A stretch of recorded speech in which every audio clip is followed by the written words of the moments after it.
गेल्या काही दिवसांपूर्वी पुण्यामधल्या हिंजवडी परिसरामध्ये मोठ्या प्रमाणात पाऊस झाला आणि त्यामुळे जनजीवन विस्कळीत झालेलं होतं आणि हिंजवडी IT पार्कला एका वॉटर पार्कचं संपूर्ण स्वरूप जे आहे ते प्राप्त झालेलं होतं।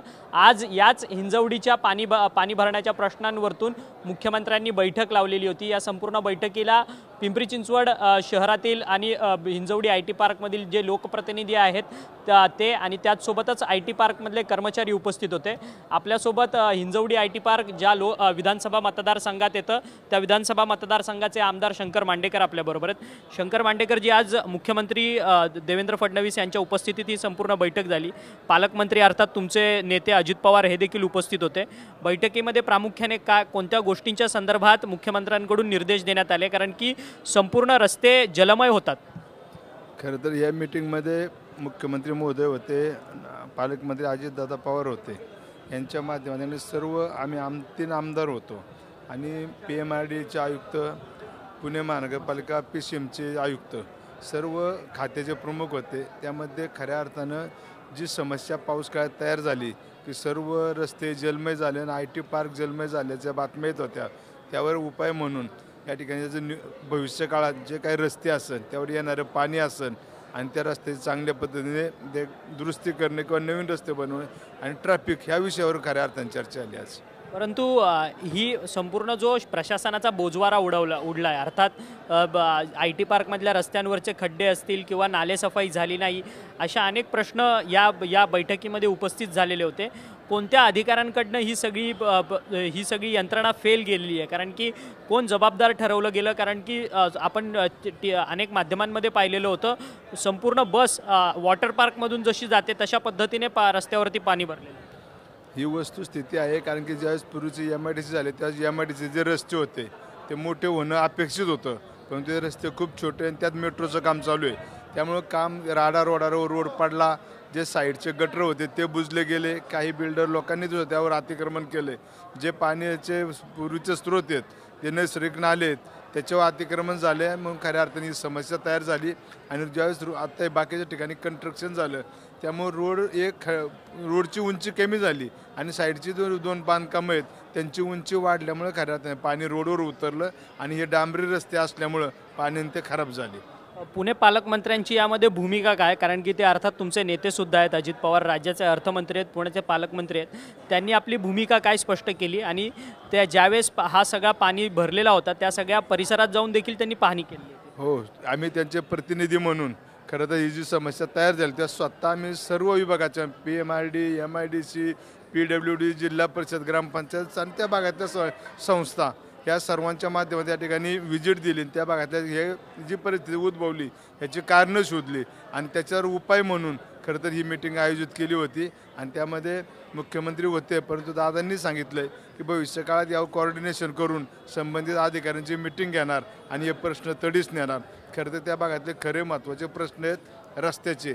रस्ते अरुंद आहेत आणि जे आहेत तेही अतिशय खराब झालेले आहे। मेट्रोचं काम चालू आहे, त्यामुळे मेट्रोचं काम झाल्यानंतर हे रस्ते होणार आहेत, परंतु त्यातपूर्वी दादांनी किंवा मुख्यमंत्री साहेबांनी सूचना केलेल्या आहेत जे संबंधित रस्ते ते दुरुस्त करून घ्या आणि चांगल्या पद्धतीने ते झाले पाहिजे।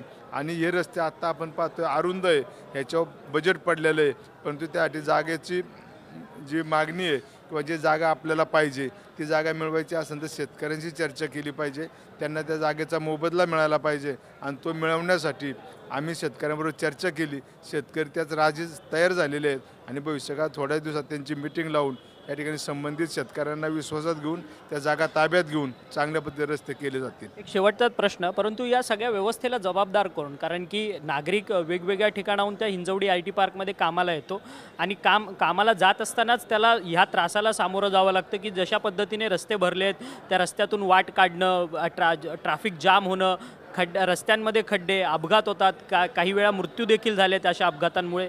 या सगळ्या व्यवस्थेला जबाबदार कोण प्रशासकीय अधिकारी आहे जो हे सगळं काम अडवलेलं आहे? नाही, आता एकाला जबाबदारी करून चालणार नाही। ही अशी पैरवी कधीच आली नव्हती, ती आत्ता ह्यावेळेस आलेली आहे, परंतु ह्याला जबाबदार सर्वच यंत्रणा आहे, एकाला दोष देऊन असं चालणार नाही।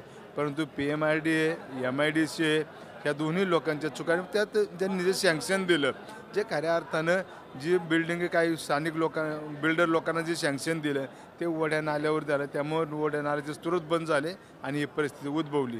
परंतु आता त्यावर कारवाई करून काहींना आता स्टॉपर पण दिलेत आणि भविष्यकाळात ते दुरुस्ती करून आपल्याला चांगल्या पद्धतीने काम करायचं. आता सगळ्या यंत्रणेंना एकत्र येऊन काम करण्याच्या सूचना आज या मीटिंगमध्ये देण्यात आल्या. धन्यवाद, तुम्ही आमच्याशी बातचीत केली. आमदार शंकर मांडेकर होते. खरं तर ही सगळी जी प्रश्न निर्माण झाला आहे हिंजवडीमध्ये पाणी जो काही नादुरुस्त रस्ते असतील किंवा त्या संपूर्ण भागामध्ये थोडा जरी पाऊस पडला तरी मोठ्या संख्येनं पाणी भरलं जातं, त्या सगळ्या गोष्टीला ही व्यवस्था जबाबदार आहे. PMRD असेल, MIDC असेल, या दोन्ही प्रशासकीय यंत्रणा या सगळ्या गोष्टीला जबाबदार आहे. कारण की MIDCच्या अंतर्गत सगळी ती IT पार्क येते आणि त्या IT पार्कमधल्या सगळ्या रस्त्यांवरती खड्डे असतील किंवा त्या नालेसफाई झाली नाही, या सगळ्या गोष्टीला प्रशासन जबाबदार आहे आणि एका कोणावरती ही जबाबदारी नसून ही सामूहिक पद्धतीने ही सगळी जबाबदारी या सगळ्या प्रशासनाची आहे. त्यामुळे आता प्रशासनाला एकत्रितपणे येऊन हे सगळे प्रश्न सोडवण्याच्या संदर्भात मुख्यमंत्री आणि उपमुख्यमंत्री अजित पवार जे स्वतः पुण्याचे पालकमंत्री आहेत त्यांनी या सूचना दिल्यात. त्यामुळे येत्या काळात या सगळ्या समस्या ज्या आहेत त्या सुटतील असं मत जे आहे ते आमदार शंकर मांडेकर यांनी आपल्याशी बोलताना व्यक्त केलं आहे. व्हिडिओ जर्नलिस्ट रोशनसह अक्षय मंकणी, TV9 मराठी, मुंबई.